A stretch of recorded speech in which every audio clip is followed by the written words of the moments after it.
What's up, YouTube, man? Welcome back to the channel, man. It's your boy JR, man. And if you don't know, this channel, man, is about prison content, man. Like I did 10 years in the Georgia Department of Corrections, so I share my stories with others inside of just letting people know, man, just to do the right thing, so you won't end up in the system. This go for a lot of the young brothers or whatever age you is, man, because people go in the system at whatever age things could happen or whatever. It just take 1 second or whatever to cause you to end up in there for your life. So you got to stay sharp on your mental, man, while you out here on the turf. So this particular story, man, a guy that I knew when I first got to prison. I ain't know him. I just seen him in the dorm or whatever. He had some funny business going on. He was like this. He was messing with one of them gay dudes. I don't know if I could say that or whatever. One of them happy dudes. Let me just put it like that. And I had just got to Riverbend. I just got to Riverbend, transferred from Jackson, which is like a diagnostic camp. I was there for 3 weeks. So this now was my new camp. This is where I'm gonna be at.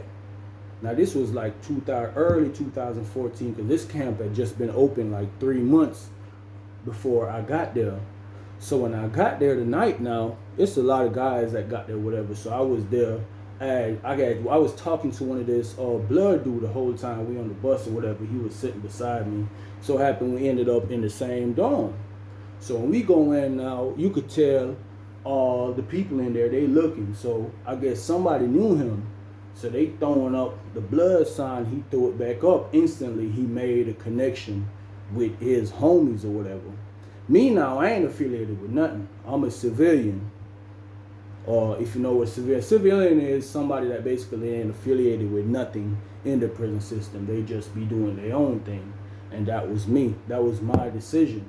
I never wanted to join no gang or whatever, because I already got myself into a situation that caused me 10 years of my life.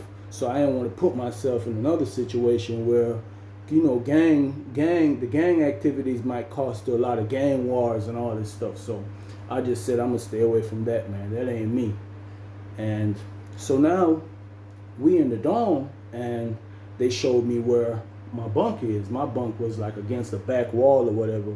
Like I said, this was a 56-man dorm, and you had some bunks that had bottom bunk and top bunk, but some of them was in the flats.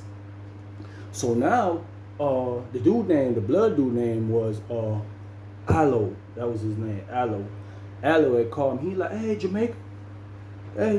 Like I said, he had then linked up with his homies, so he was over there sitting. So he called me over there. He like, man, you want some of this good ganja? This good ganja? That's what he was saying. He trying to sound Jamaican or whatever. But anyways, I'm like, nah, bro, I'm good. He like, man, why you want to smoke? I'm like, bro, I'm good. You know, I gotta. Oh, he like, you trying to stay focused. So one of the dudes now, the blood dudes there, he's like, man, bro, you good, bro. Ain't nobody gonna press you or do nothing to you in here, man. This is camp or whatever. But me now, I ain't trying to hear none of that. I'm staying sharp. I ain't trying to do nothing that's gonna cause me to lose focus of where I'm at. And I'm actually new at this place, so I gotta stay focused. I gotta stay on my P's and Q's, if you know what I mean. Hold on, man. Let me take this do-rag off. I think I got that thing too tight.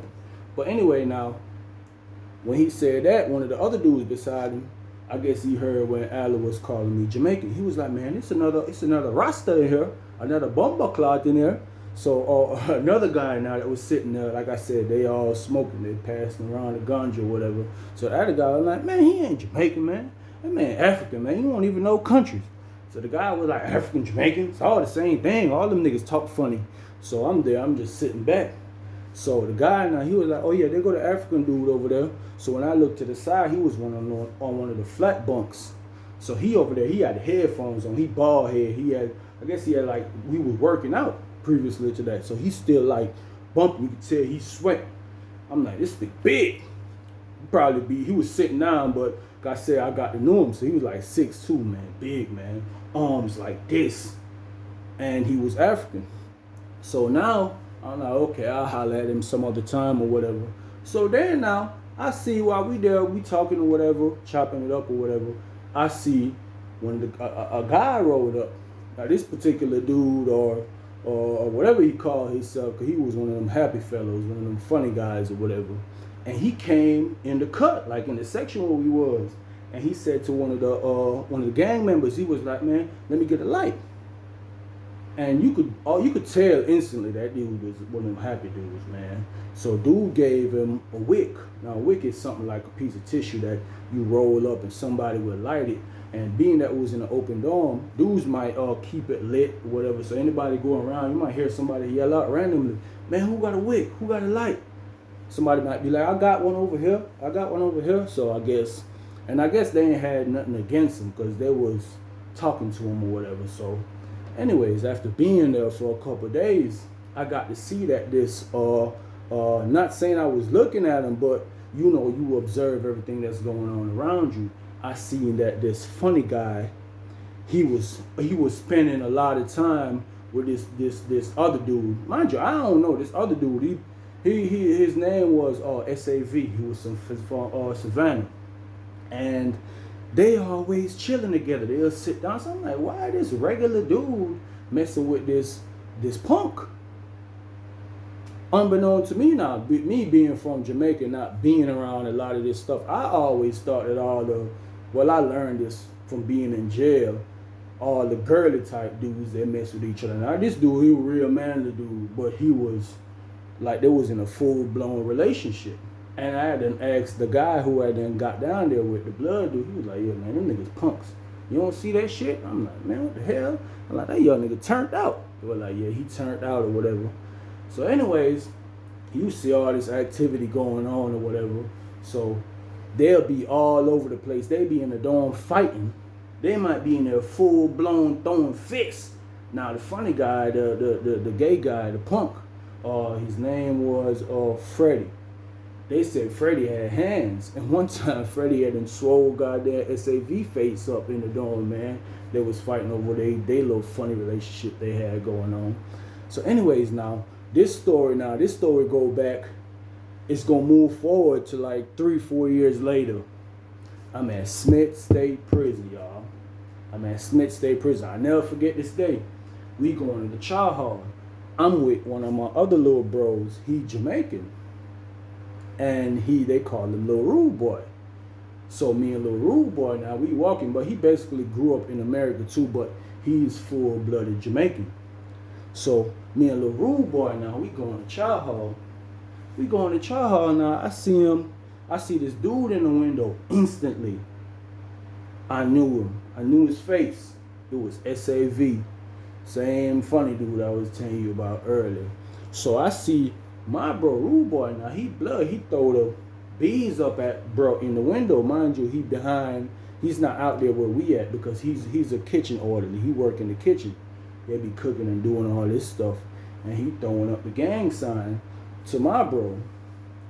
So I'm like, so we went to go sit down. He seen that I was spaced out or whatever. Like we was talking before I seen this dude. And instantly, so he's like, man, what the hell? You just got quiet or whatever. So I was like, bro, man, don't ever be talking to that nigga like that. Mind you, this is my bro. Usually I leave all that stuff out business, but this is my bro. Like me and bro be blowing smoke and doing all that stuff or whatever. So I tell him, I was like, man, that nigga gay. He's like, what? I'm sorry, I'm talking to you patois. In my batty man. So I say, yeah? I say, yeah man, them boy, they're fish man, batty man. So he started laughing. So he's like, man, how the hell he blood? He said he was blood. I said, nah. I said, it surprised me. That's why you see him here spaced out. He blood now. And this man was a full-fledged punk from when I first met him. And he was, talking about a lot of bloods or whatever. So now, it was a couple dudes at Smith that was at Riverbend during that time when this dude had his funny activities going on. So a lot of dudes knew about it, but he was on the other side of the compound. He was on the south side, where there's only one active building at. The rest of them was like segregation and the deter program for dudes who were on lockdown. So now, most of the dudes that knew was on the north side, where all the buildings are open, so it's just population, regular inmates. So guys started seeing them from going into the chow hall. So it was talking around the compound that, man, this dude used to be a punk. or probably still is a punk. 'Cause once you go that way, man, ain't no going back. So anyways, guys was talking about a guy that I knew, a Crip dude. He was like, man, you seen that, man? I was like, yeah, bro. But I was like, that's their business or whatever. So anyways, one day now, we on the yard. I never forget, it was a Saturday. We on the yard. We doing, I was playing soccer, as a matter of fact. I'm playing soccer, I'm moving around. As a matter of fact, me and my boy Bill was there. See Bill, we was outside. We was walking or whatever. You know, he don't play no damn soccer or whatever. But, you know, football for the yardie them. Go outside, I play football. So now I heard one of the, somebody told me that somebody was calling me in E1. Mind you, my dorm was in E2. So E1 is right beside E2. But I'm on the yard and I'm fenced in. But if I go close enough to the fence, I could talk to them through the vents. I could communicate with them. So when I went down there now, I seen this blood dude, bunch of tattoos or whatever in his face. So I knew him. When I was in G building, I knew I've been around him or whatever. So he's like, hey, Jamaica. He's like, man, come here. So when he said, man, come here, I walked over there. When I walked over there, I see another dude pop in the window. It was the dude SAV. So unbeknown to me, I ain't know that he was in this dorm. I ain't know they moved him from the south side to put him in this dorm. So now he in this dorm. So I'm like, yeah. So he was like, the blood dude, he was like, oh, you know bro right here? I like, I know him. He's like, what you know about him? I was like, I don't know nothing about him. I just know his face or whatever. So instantly, SAV jump up. He like, nigga, why you telling people I'm gay? Why you telling people I'm gay? I'm like, man, what you talking about? He's like, everybody telling me you telling people I'm gay. Now, the only person I said this to, bro, was Lil Rude Boy. And I know, bro, because he don't even communicate with the rest of them. He don't even communicate with them. And he was in my dorm. So I know he ain't gonna say nothing because he know that could cause a lot of problems. So he ain't gonna say nothing. But like I said, other guys around the place, they knew. So I started to put 2 and 2 together.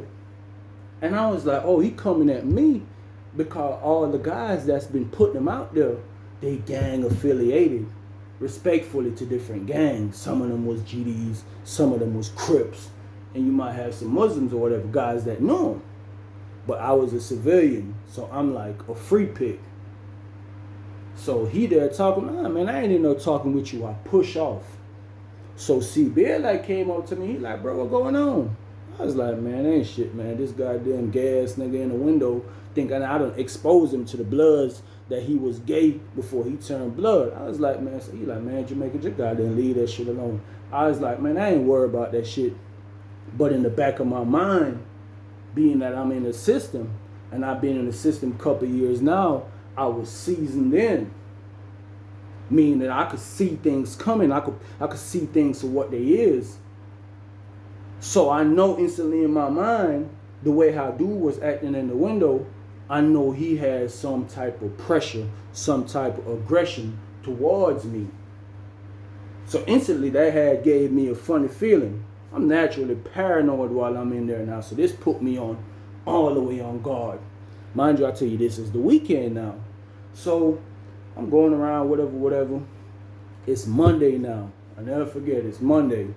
And on that particular Monday, we go through the regular routine. They got the inspection going on and all this, whatever. So they do the 12 o'clock count. They do the 12 o'clock count after that. I'll never forget, C-Bill came in my room because me and C-Bill, y'all probably know him as Bill Feezy, but he came in my room because his room was right beside mine on the top range in this dorm. So we in the room chopping it up, and this my bro, shout out to him. We in the room chopping it up, and I think we had started like wrestling or something, play fighting or something like that. And I had my Thule on me. I had the fire on me.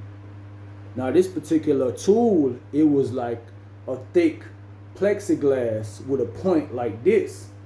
But like the plexiglass itself had to be like this thick.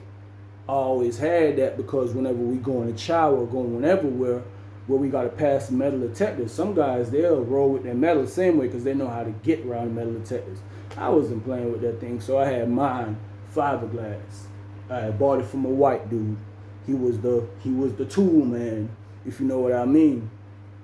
So while I was playing with C Bill, we wrestling or whatever, we in there, we young, we throwing punches, just messing around or whatever in the room. I had took it off of me and put it under the bunk. So they had called chow call for lunch. So I'm like, okay, we going out to lunch or whatever.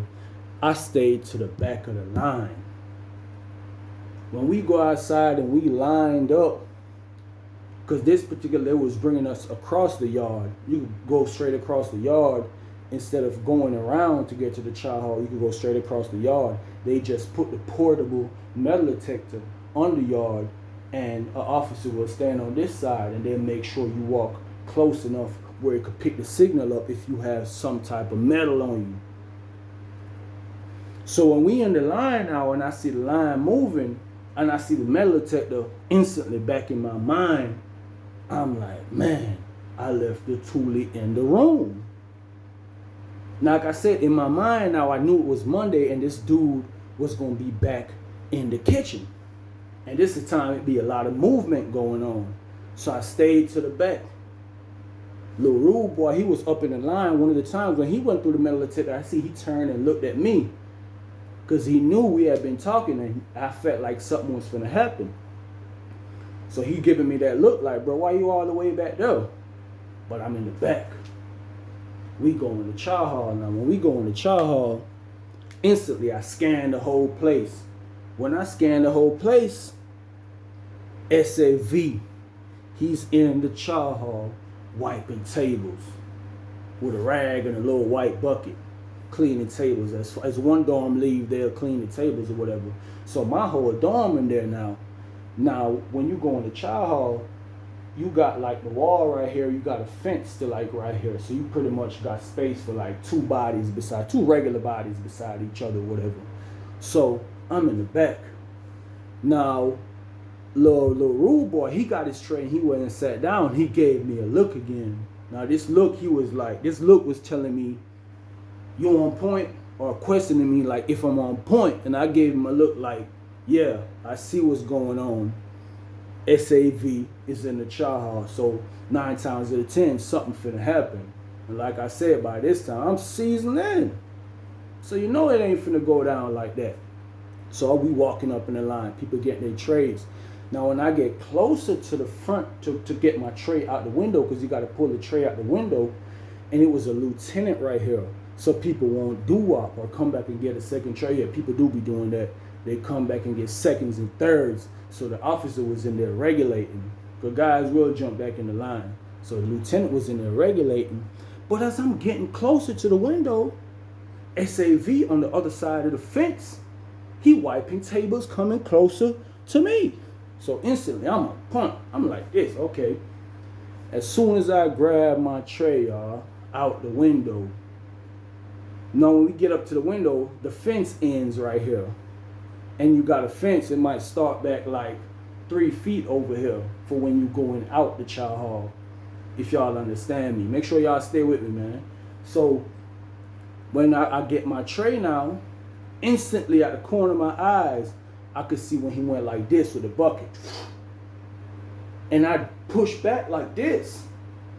Dirty water all on this side of my face.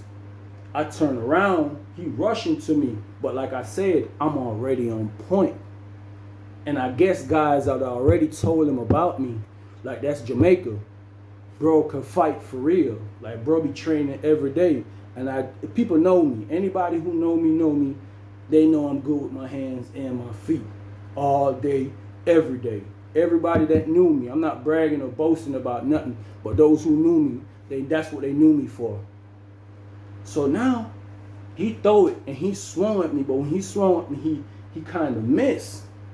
Instantly, I connect. Boom, I hit him with the right. When I hit him with the right, I said, Lil Rude Boy, he got up. Lil Rude Boy, he was a little shorter than me. He got over there. He started throwing. Boom. So I tried to kick him because he had his head down like this. I tried to kick him. When I tried to kick him, boom, I slipped. The soapy water was on the floor. I slipped. I dropped flat down. Boom. So when I dropped flat down, he started to run out the chow hall. Remember I told y'all the fence start back like 3 feet over there for people who exit in the chow hall. He took off. During this time now, the lieutenant that was there, the lieutenant then took off. Yeah, the lieutenant took off running.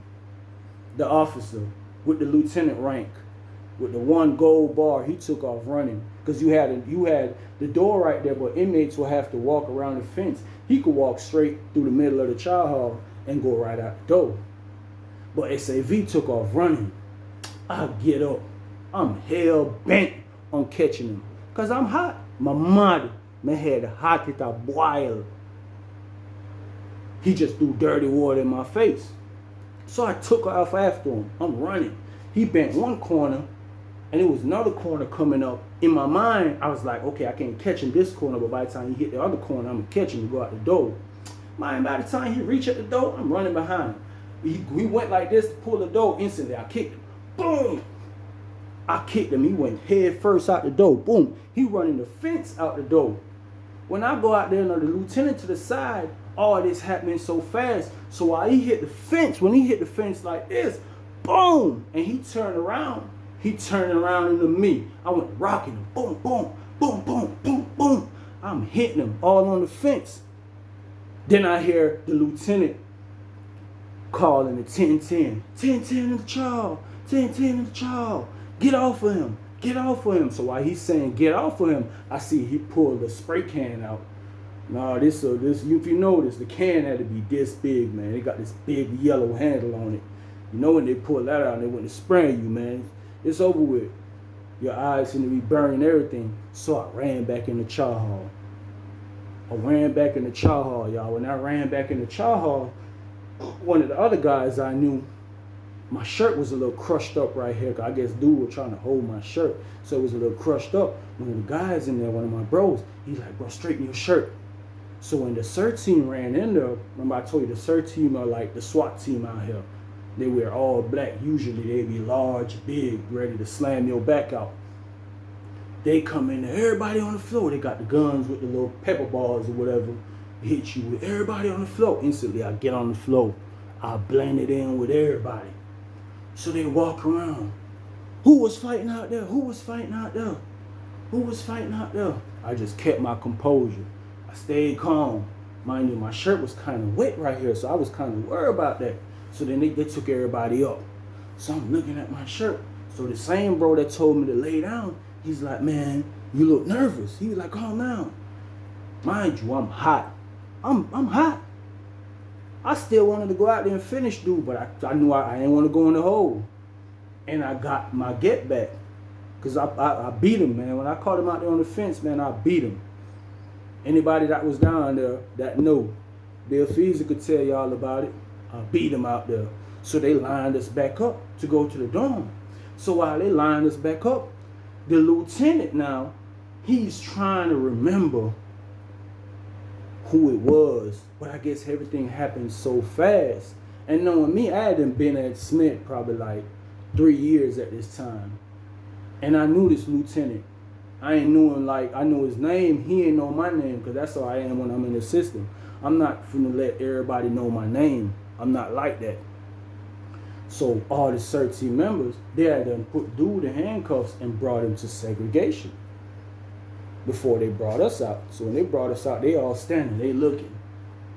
They looking to see like if you been in a fight, see if you got any scratches, any black eyes, busted lip, busted nose.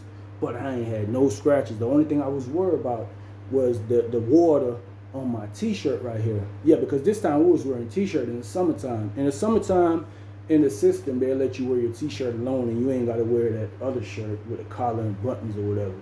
So we only had on t-shirts. So I made it back to the dorm, y'all. I made it back to the dorm. So I made it back to the dorm. They come to the dorm. They were like, they finna lock the dorm down if whoever was fighting don't present theyself. Now y'all know I'm not finna turn myself in. But they was just pump faking. They locked us down for like 5 minutes. They came back, everybody out. So some of the guys I knew, some of the guys I used to train with, they was hot. they came up to me. They was like, damn, bro, you ain't let us know what's going on. Like, you know, we would have had your back or whatever. But I'm like, nah, bro, because some of these guys are in other gangs. And I ain't want this to spill over to where it'll turn into a gang war. Even though my little homeboy, little rude boy, he was blood. And he came in the road with me. But they know he about that action. So nobody ain't really too much gonna say nothing to him. So they were my guys, they were pissed. They was like, bro, come on, bro, you supposed to tell us. I'm like, man, I'm good, bro. I can handle myself or whatever. So, like I said, it's another part of this story, man. I'm gonna drop a part 2, man. And this part 2 gonna be how I ended up at another camp with SAV. Because he had ended up getting transferred. So I'm gonna drop a part 2 to that, man. Like I said, man, if y'all enjoy the content, y'all enjoy the stories, man, please to subscribe, like, and share, man. And y'all stay up. One love, peace, stay out of trouble so you don't end up in the chain gang.